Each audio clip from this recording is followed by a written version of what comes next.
Hi, my name is Muhammad Malik. I'm the co-founder of Towards Faith. We are a digital brand, so part physical, part digital. We started off as an app in 2015 when everyone was doing apps, but now we're focused on planners and productivity journals for the Islamic month of Ramadan, and also throughout the year. That's me in a nutshell. I'm also the incubator manager for a fintech incubator. Hi, my name is David Fisayo and I'm the co-founder of Wealth 8. And we are a digital savings and investment app that provides simple and affordable access to investing in global investment funds and also offers financial education to build tools to build generational wealth.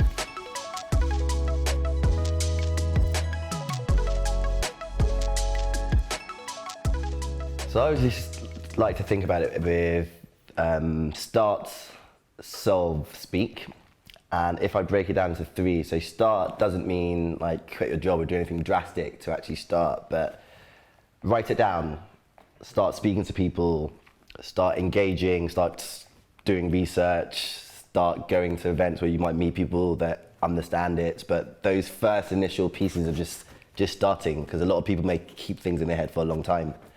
And then on the solve, it's all around focusing on the problem and the customer you're trying to solve a problem for. Sometimes people get very lost in the solution. Lost in the sauce, man. Yes, lost in the sauce and the solution, and like you forget the why are you trying to do what you're trying to do. But the problem is ultimately the most important thing, because at the end of the day, things are going to iterate and change. And then on the speak, it's speak to your customers. Speak to your customers in the beginning, speak to your customers during, speak to your customers after, speak to your customers always, basically. And through that is where you get your insights that help you solve the problem and continue iterating. Yeah, and an interesting thing I come across is the more sketchier something is, the more people would like to draw on it, right? The more malleable it is, you give it to you, and feedback you're exactly. And then if somebody gives it to you, it's like, you know what, I'm not sure about this, but this is my current thinking. Yeah.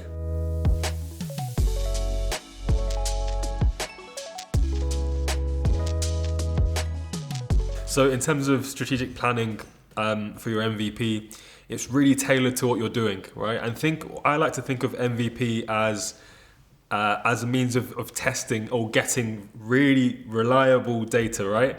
The gold dust when it comes to the de facto way of going about lean startup is information, validation, essentially, right? Validation and information, essentially. And how you do that is through setting up experiments, right? Think of them as probes into the minds of your customers. Yeah, just to build on that, I always like to think of concept about the lean startup, which everything's about build, measure and learning. And to the strategic planning, it kind of goes over, so what is it you're trying to validate in the beginning? So depending on what stage you are in your business or your idea, there might be different types of information or that you're trying to validate.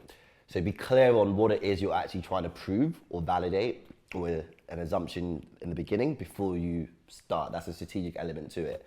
And then importantly, what you're trying to do is get something out as quickly as possible so you can get that insight as soon as possible.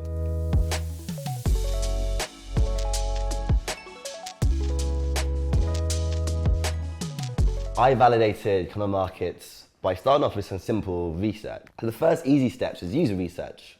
So some surveys to have people give responses.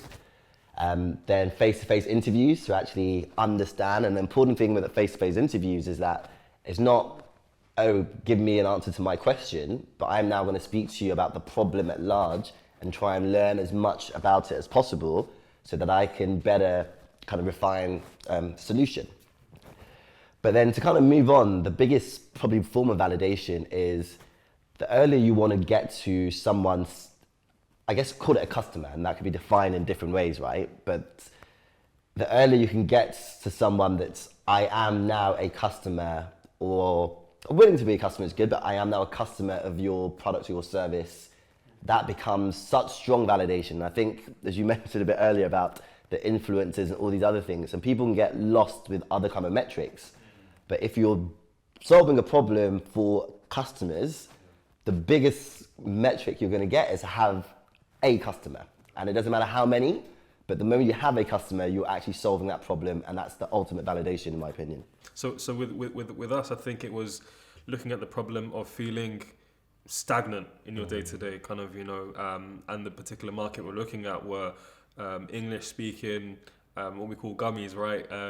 Global, urban, Muslims, English speaking, and essentially with them, it's like you're trapped in the day to day. You don't have time for spirituality. So it was like a one-to-one. So the initial insights were through one-to-ones and also like group kind of discussions. And so really think of and segment the population into those people that would be most likely to use this. And an interesting thing is that your early adopters may not be the ones you're most passionate about, but they may be the ones that are most susceptible or most kind of, looking for your solution, such that maybe the other people they bring on board, or the people that would come into notice of your product, will be the ones that you're more passionate about later on. So think of it in terms of who's that person, that ideal person that is most likely to click, purchase, or whatever it is that you're testing at that moment.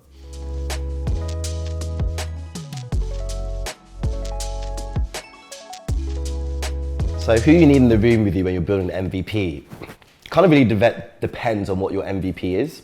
So MVP is a term that gets used a lot, and some people they're kind of varying degrees to it. So an MVP could be a simple website that someone comes onto and clicks sign up.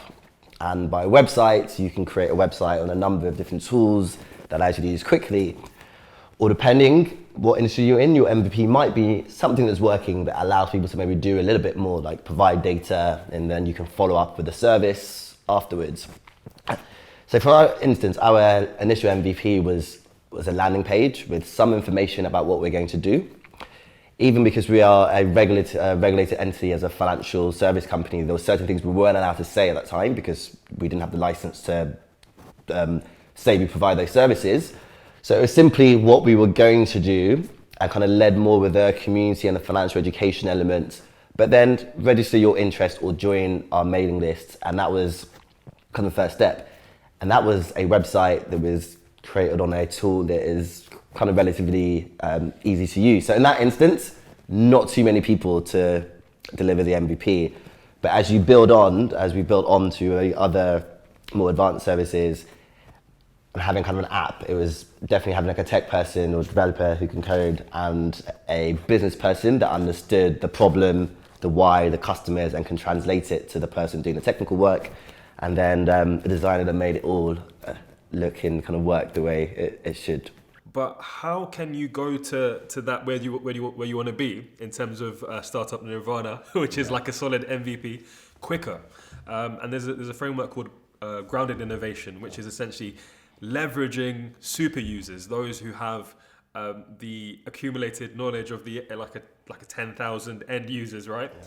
So as an example, if you're a social enterprise and you're focused on innovating in a certain space to develop a certain solution to a problem you really care about as a team, why not go to a charity expert? Somebody, if you're focused on homelessness, why don't you speak to a certain charity that has been grassroots in that field for years? Leverage them, bring them into your innovation process. Of course, give them the budget and everything like that. But essentially, what you're doing by that, even whether it's kind of like a fortnightly sprint, you're leveraging all that accumulated knowledge and all that learning, and weaving that into the fabric of your design, and looking into things like, for example, designing with anti-racism in mind, designing for interconnectedness, not thinking of individuals as just a vacuum that they operate in, right? Yeah. We operate as communities, as families.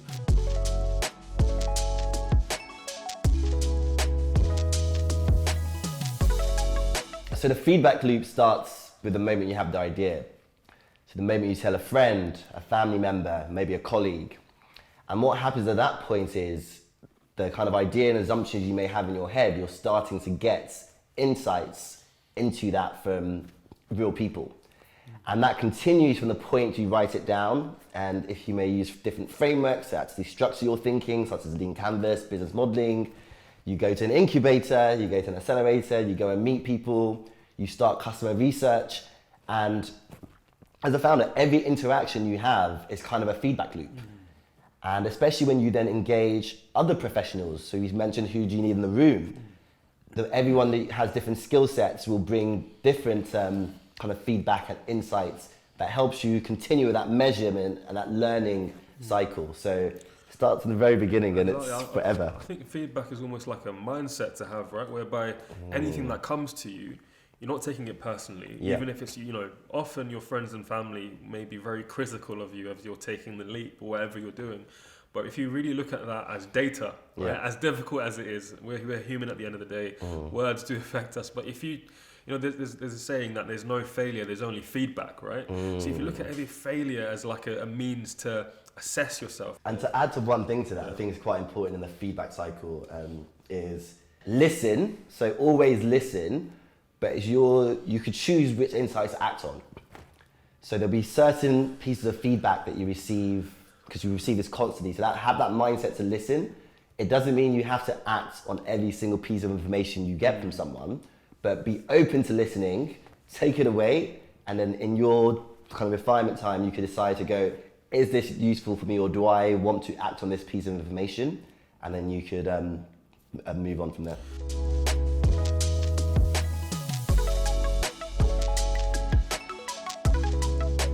I think in terms of advice to any founders watching, I'd say focus on the journey and not the actual, whatever it is you're trying to do, and focus on how you develop as an individual. It's really kind of looking back at when I started off, I was really adamant that I want to get to a certain milestone or hit something. That's really good to have in terms of what does success look like, but also focus on your personal journey in terms of your learning, right? And how, when you invest in yourself, you're essentially, building yourself, I like to say, for greatness, as cheesy and corny as that sounds.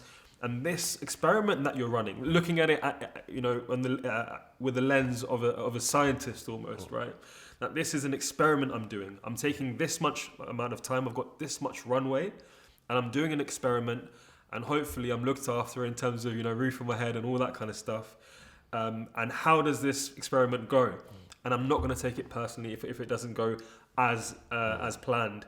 But the main thing and the gold dust really in this journey is that learning that changes you as an individual and is so valuable. Don't ever think that this journey of entrepreneurship isn't valuable. It's helped me so much in terms of in terms of CVs, in terms of interviews, and anything. You always have the option to leverage those skills in other departments.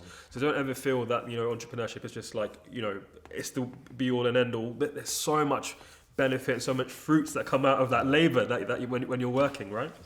So the one piece of advice I would give is kind of like invest in yourself, because it's the best investment you can ever make. And this is actually from the lens of entrepreneurship and being a founder. As you probably all know, can be very hard, and it's all about problem solving and persistency and challenges. But underlying is to always kind of think about yourself as an individual and your kind of mental and your physical well-being, and understand that you are a person in a role, and whilst enjoy the journey, enjoy the learnings of it, but don't forget the individual that's behind the founder or the CEO or CEO, whoever you may be.